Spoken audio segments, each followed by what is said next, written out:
مل جانا اور کچھ کھو دینا، کبھی ہنسنے لگنا اور کبھی رو دینا، کبھی میلوں کا سفر لمحوں میں طے کر لینا، کبھی لمحوں کا سفر کرتے ہوئے تھک جانا، کبھی وقت کے ساتھ آگے بڑھتے رہنا، تو کبھی ایک حادثے پہ زندگی کا رک جانا، کبھی قبولیت کے انتظار میں آسمان کو تکتے رہنا، کبھی ہار کر سجدے میں گر جانا، کبھی صبر سے ہر شخص کو مات دے دینا، کبھی ذرا سی بات پر ٹوٹ کر بکھر جانا، کبھی اٹھ کھڑے ہونا ہر ٹھوکر پر، کبھی ٹکڑوں کو سمیٹتے سمیٹتے ہی سسک اٹھنا۔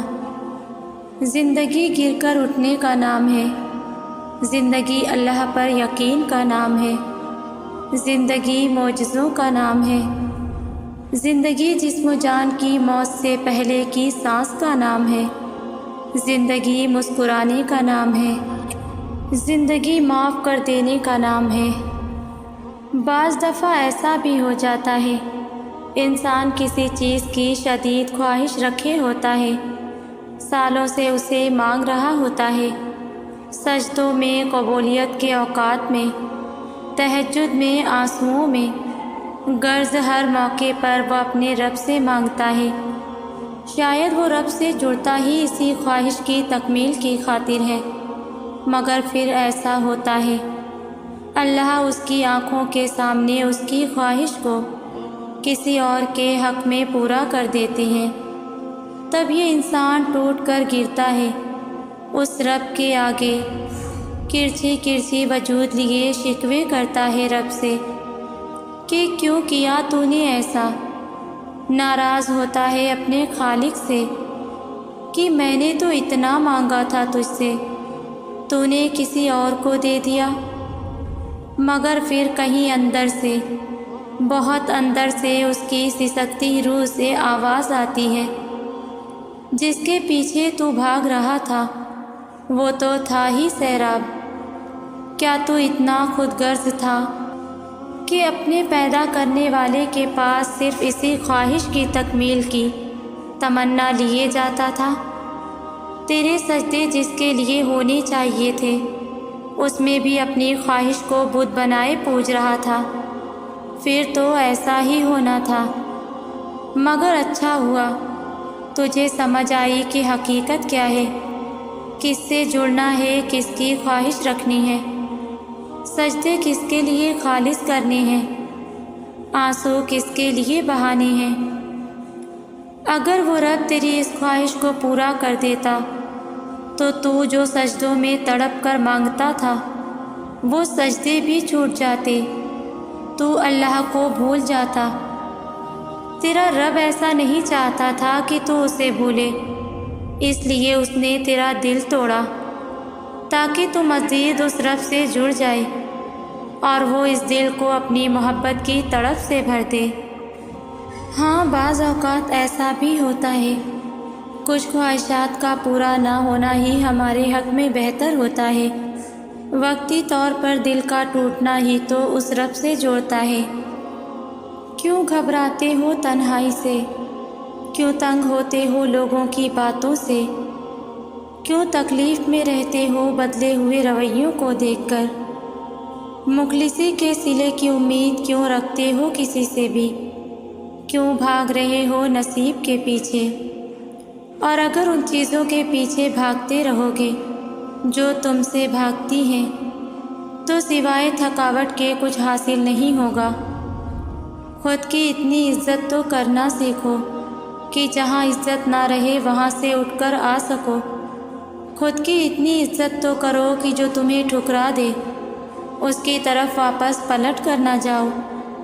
خود پہ اتنا تو رحم کرو کہ جب خدا تم پہ رحم کرے تو تم اسے محسوس کر سکو۔ لفظوں کو نہیں، اپنی خاموشی کو اتنا پر اثر بناؤ کہ بولنے والے اس خاموش زبان سے گھبرائیں جس نے بے رخی سے دروازہ بند کیا ہے۔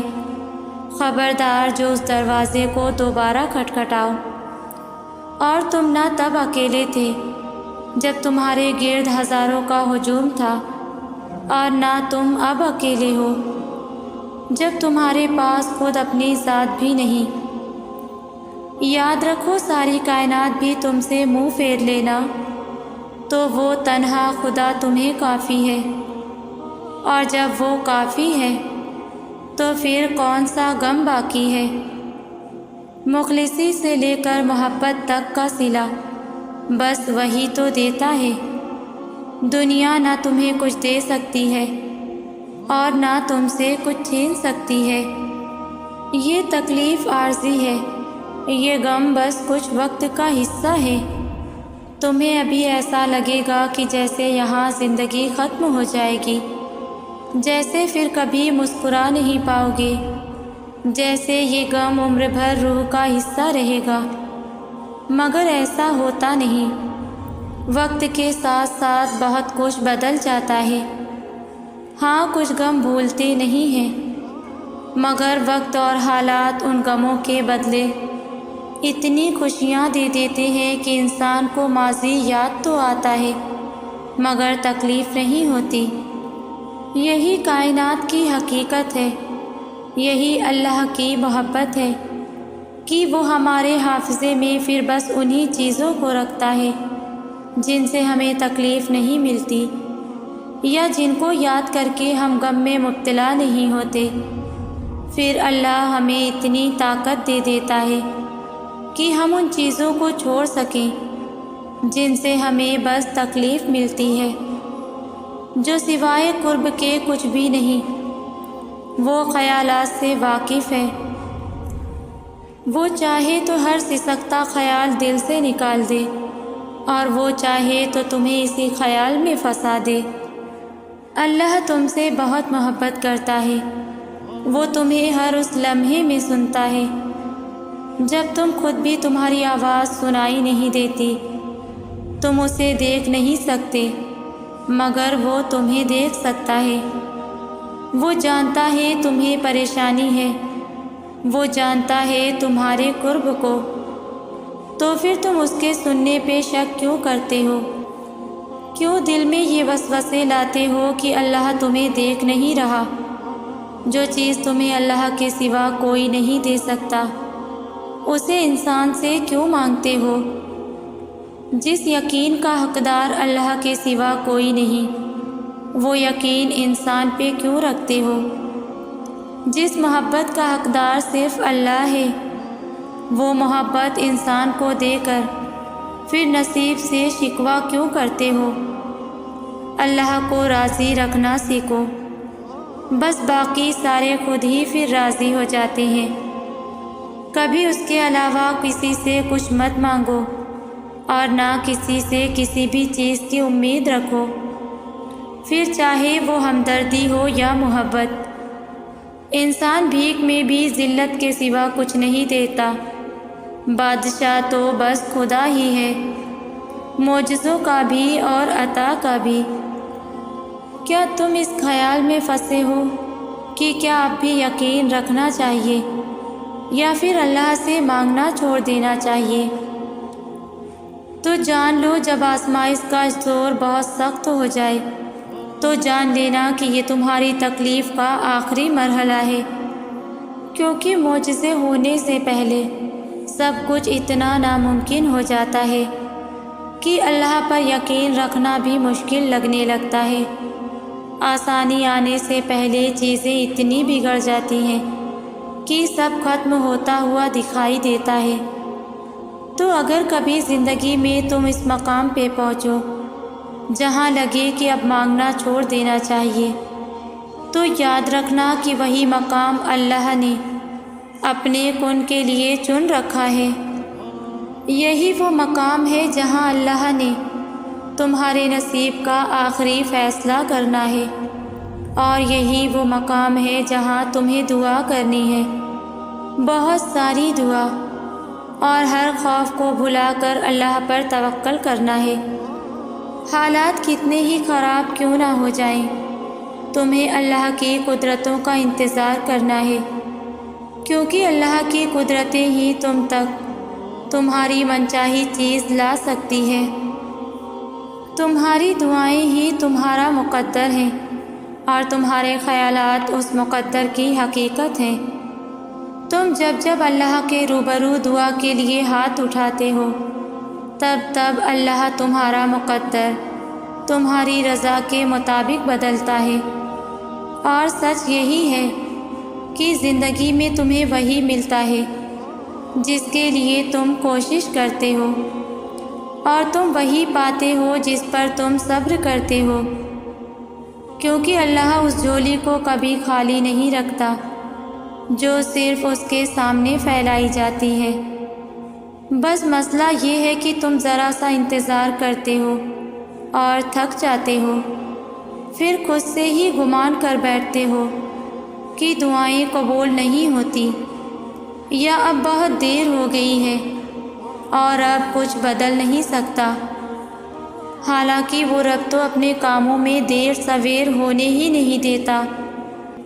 جو تمہیں دیر لگ رہی ہوتی ہے وہ دراصل اس کی حکمت ہوتی ہے، اور جو بھی تمہیں ملتا ہے اپنے اور صحیح وقت پر ہی ملتا ہے۔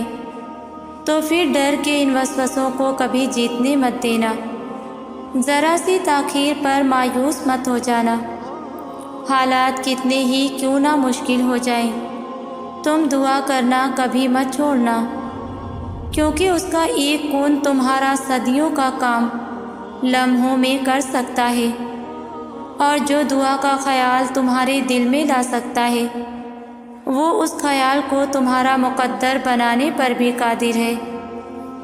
دعا کی توفیق ہی قبولیت کی سب سے بڑی دلیل ہے، جسے کوئی رد نہیں کر سکتا، یہاں تک کہ تمہارا نصیب بھی نہیں۔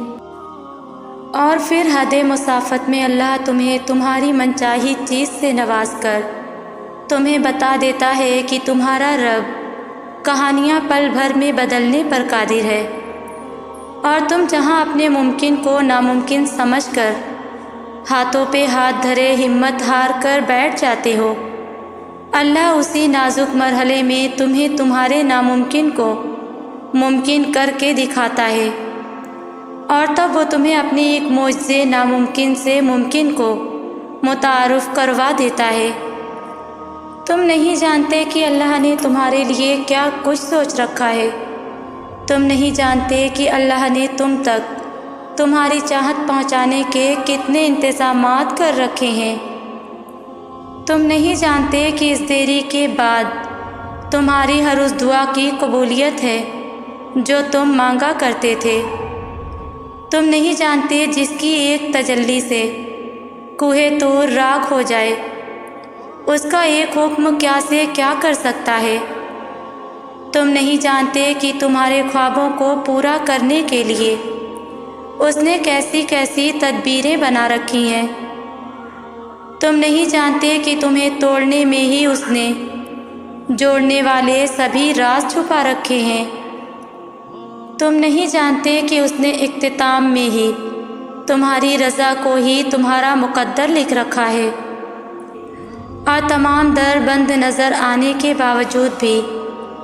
پورے یقین سے اللہ سے رجوع کرتے ہو، تب وہ تمہارے لیے ایسے ذریعوں سے مدد بھیجتا ہے جن کے بارے میں تمہاری عقل گمان بھی نہ کر سکتی ہو، پھر بگڑتے کام سنورتے ہیں اور دعائیں سن لی جاتی ہیں۔ تمہارا پختہ یقین اللہ سے اپنی بات منوا لیتا ہے۔ بڑی طاقت رکھتی ہے اللہ نے ٹوٹے ہوئے دلوں میں، اور جب ان دلوں کا ایمان بھی اتنا ہی طاقتور ہوتا ہے نا کہ ان کے دل ریزہ ریزہ ہو کر بھی بکھر کر بھی اللہ سے مانگتے ہیں، تو پھر کائنات کی کوئی بھی قوت ان کی دعاؤں کو نہیں ہرا سکتی۔ پھر ان کی زبان جو کہتی ہے اللہ اسے ممکن کر کے رہتا ہے۔ تکلیف سے بڑی کوئی موٹیویشن نہیں ہوتی۔ میرے خیال میں وہ لوگ بہت خوش قسمت ہوتے ہیں جن کا زندگی میں دکھ سے قریبی تعلق ہوتا ہے، جن کو تکالیف دیکھنے کی عادت ہوتی ہے، اور جن کی زندگی میں قدم قدم پر آزمائش ہوتی ہے، کیونکہ ایک دکھ ہی ہے جو یاد دلاتے ہیں کہ اس دنیا میں تمہارا کوئی نہیں ہے، تم اکیلے ہو، تم اللہ کے لیے آئے ہو اور اسی کے سہارے زندگی گزارنا سیکھو۔ اگر دکھ نہ ہوتے تو ہم دنیا کے میلے میں اتنے کھو جاتے کہ اللہ کی طرف واپسی کا راستہ ہی بھلا بیٹھتے ہوتے۔ آپ نے نوٹ کیا ہے کہ ہماری دعاؤں میں خشوع و خضوع ہی بڑھ جاتا ہے جب ہم اپنا ٹوٹا دل لیے جائے نماز پر بیٹھے ہوتے ہیں۔ اس لیے اپنی تکلیفوں سے تنگ مت آؤ، کیونکہ ایک دکھ ہی تو ہیں جو اللہ تعالیٰ کے ساتھ ہمارا رابطہ مضبوط کرتے ہیں۔ پھر تم اللہ کے فیصلوں سے کبھی مایوس مت ہونا اور توکل رکھنا کہ اللہ کی رحمت تمہارے دل میں پیدا ہونے والے ہر خوف سے بڑی ہے۔ اس کا ایک کن تمہارے ناممکن معاملات کو ممکن بنانے کے لیے کافی ہے۔ وہ ان کہانیوں کو بھی مکمل کر سکتا ہے جو تمہارے بس میں نہیں۔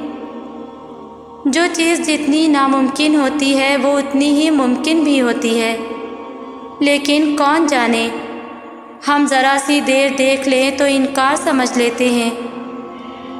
صبر اور دعا کی ضرورت ہے، پھر تم دیکھو گے اس دیر کے بعد کن فرما دیا جائے گا اور تمہاری من پسند چیز کو تمہیں عطا کر دیا جائے گا انشاءاللہ۔